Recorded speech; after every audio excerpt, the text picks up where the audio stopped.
Okay, class, we're back again. As I alluded to, we're starting on graded muscle responses. Graded muscle responses. Variations in the degree of muscle contraction. Okay?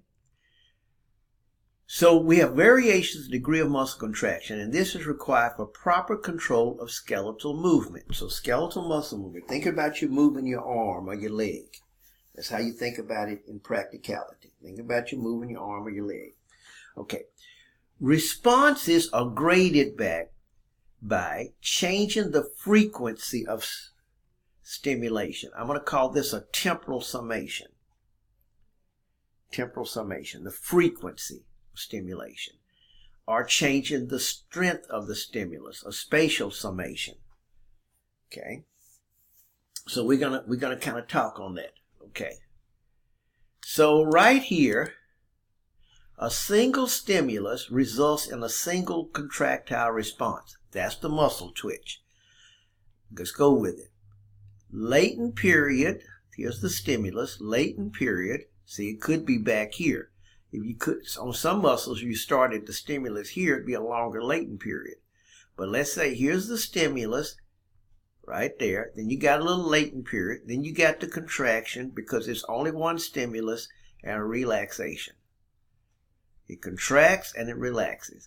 Now look, check this time out. That time there is about, let's say, maybe 15, 20 milliseconds. What the heck can you do in 15? You can't even think about lifting nothing. All right. So anyway, let's just kind of think in practical. So this is a lab thing. When we did that myogram, when we did this, remember this was in the lab. This is not practical. This is to show the basic unit of a muscle twitch. So we're down to the laboratory, the actual basis of your contraction. But in practicality, we need to add all these things up to actually get a true movement going in your muscle. All right. So here's one muscle twitch, a lab thing. All right. Now, I go back to try to help with this, to this here. Okay, so we start first with tetany. Okay. Tetany is called summation of muscle twitches. Tetany. The contraction of a muscle twitch only lasts a few milliseconds. What can you lift in a few milliseconds? So to get a real world usage of a muscle, the muscle twitches must be summed up. They must be summated. This summation is called muscle tetany. Muscle tetany. Then don't confuse this with tetanus for y'all. Don't confuse this with tetanus lockjaw. The way they got the word tetanus is Clostridium tetani, when you take micro, is a microorganism. And it messes with the muscles and causes to go into a tetanic contraction. That's why they call it lockjaw. Your jaw goes into trismus, it locks. But that's not what does you in. It's the locking of the respiratory muscles. But anyway, tetany is a word. If the summation overlaps in a good time, if summation overlaps in time, okay, and I should have said in good time, apologize, this is a new one, as many of them are for this online course.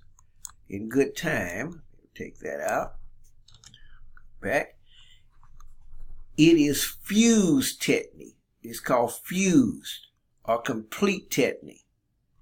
If the summated twitches are too far apart, then you get a shaken, an incomplete, we'll see in a moment. Okay, so tetany is cooking it all together. All right. So now we're coming to this hooking together, summation. So now we're coming to temporal summation versus spatial summation. Temporal summation, see we're back here to this. We go back. Temporal summation stimulates the same motor units fast enough so they keep contracting. Remember what a motor unit is? We just talked about it. So you just keep hitting this battery. Now let's go up here theoretically. You keep just stimulating, and you get one, then another one, then another one. Okay, so you're doing it fast enough and you'll get an overlap. That's temporal summation. Same motor unit, let's say. Okay. Spatial summations brings in more motor units. So in other words, what you're doing here, you're changing the strength. So you're actually bringing in more motor units. The technical term you'll see in a moment when you add motor units is called recruitment. The technical term for adding motor units, I'll write the term here, is called recruitment, like you're recruiting somebody. So in other words, we're doing recruitment. In that case, you're getting a stronger response because you're giving a higher stimulus and you're bringing in more motor units. Okay? So temporal summation, same motor unit. If we break it down to its basics over and over and again. Spatial, you're bringing in more motor units. You're taking up more space in the muscle, bringing in more motor units. Okay? So, and bringing in more motor units is called recruitment. Okay? So we go further. A single stimulus, we said, brings this. Then we went into this here. And we're going to talk about fused, tetany, and unfused. And I'll come back to this slide. All right. So then I come to this one more time. When we did the hypothetical motor unit deal. 1/4 pound, which we just talked about. Okay. But I want to add to that now. I want to add to this. So this is what we're looking at. Okay. Now, remember, I'm going with the big motor unit, which could lift up to 50 pounds. I'm going with the muscle that has a big motor unit. And I'm saying that there are 10 motor units in this big muscle. Okay? 200 muscle cells. Each one had 20. 10, that's 200 times 1/4 pound. That would give me 50 pounds that whole muscle could lift. All right, now keep that in mind. Keep that in mind. So now I come to this here, my hypothetical. Let's lift 50 pounds. Let's say your arm muscle's lifting 50 pounds on the biceps versus lifting 10 pounds. So your biceps, you're trying to lift 50 pounds versus lifting 10. Now your bicep muscle, let's say the max is 50 it can do because of what we just saw a moment ago. All right, now I want you to think on this now. Since the max the mentioned muscle can lift is 50 pounds, and if we lift 50 pounds, all the motor units must have to be used at the same time. Hear what I just said? All the motor units have to be used what? At the same time. Okay? You can't lift it too long. Why? Because none of the motor units can rest. None of the muscle can rest. So what you have to do to keep holding it is a temporal summation. You have to keep firing to all of those motor units. You have to keep firing to all of those motor units at the same time. Let's say, though, you're going to lift 10 pounds. Then what you could do is do a spatial summation. What does that mean?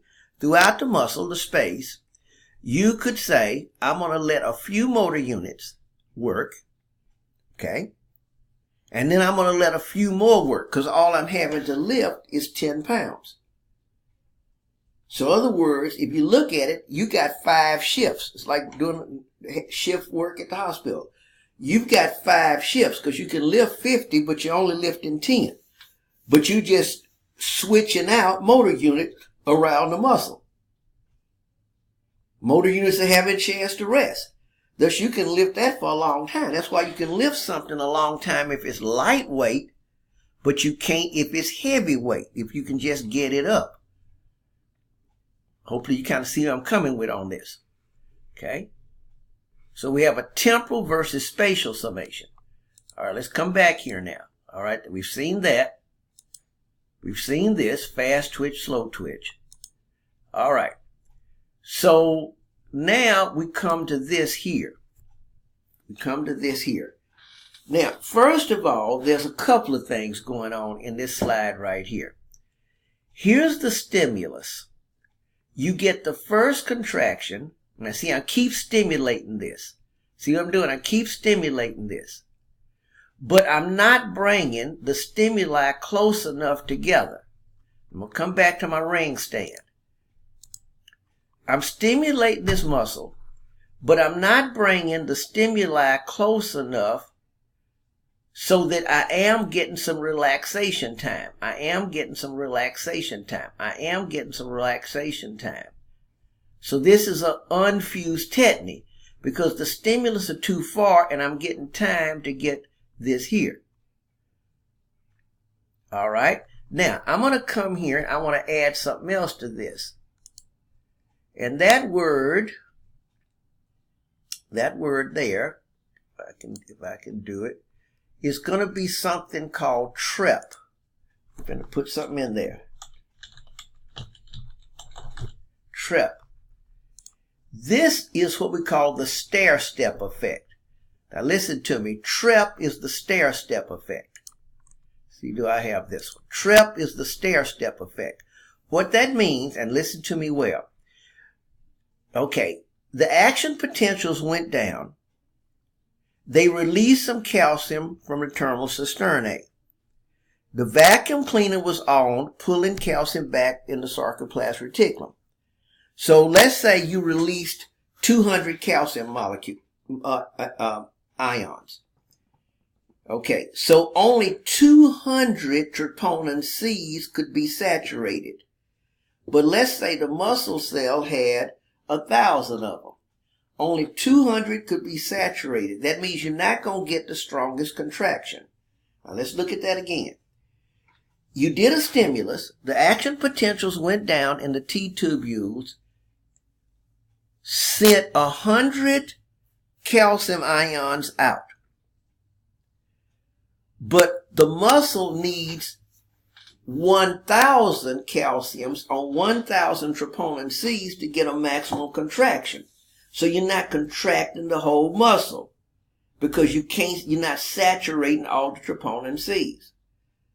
Now, if you hit the stimulus again and it's not too long, you will gush out another 100 from the terminal cisternae.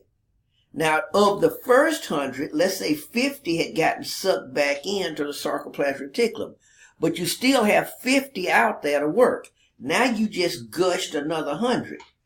So from that 100 now, you could get another 50 to 75. Some of them will be pulled back. So that next contraction, you're still trying to get up to that 1,000.